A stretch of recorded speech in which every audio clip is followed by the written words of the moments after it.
can barely move here outside of BC Place as people swarm to watch Snoop Dogg play ahead of the BC Lions season opener. But a lot of work has been done to ensure that people can have a good time with recent vehicle attacks, putting public safety in the spotlight.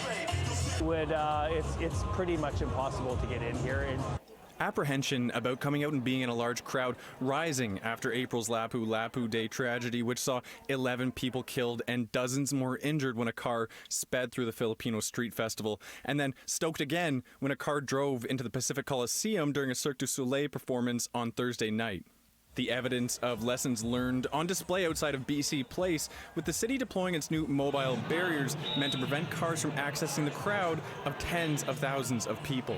Normally when we would do anything that shuts down Robson, we would have Terry Fox Plaza activated and Robson activated, but Beatty in between would have controlled traffic at times, and this year what's happened is we've actually barricaded both sides of Beatty. Meanwhile, at Burnaby's Hats Off Day, one of many festivals around Metro Vancouver this weekend, similar precautions in place, with organizers saying officials are doing their part. They really ramped it up several notches, and we've got like a double perimeter or double barrier around the whole site perimeter. We have the city of Burnaby hired more personnel to turn people away, like turn drivers away from the outer intersections.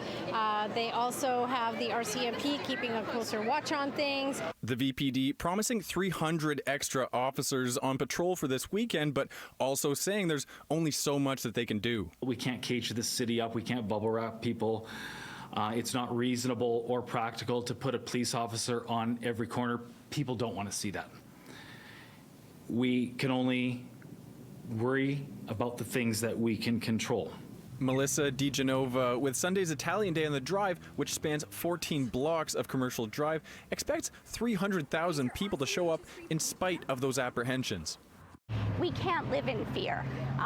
In fact, I think it's very important, especially during these times in our community, that we do find ways to gather.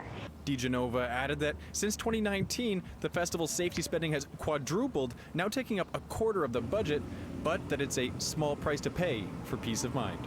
In Vancouver, Jack Rabb, City News.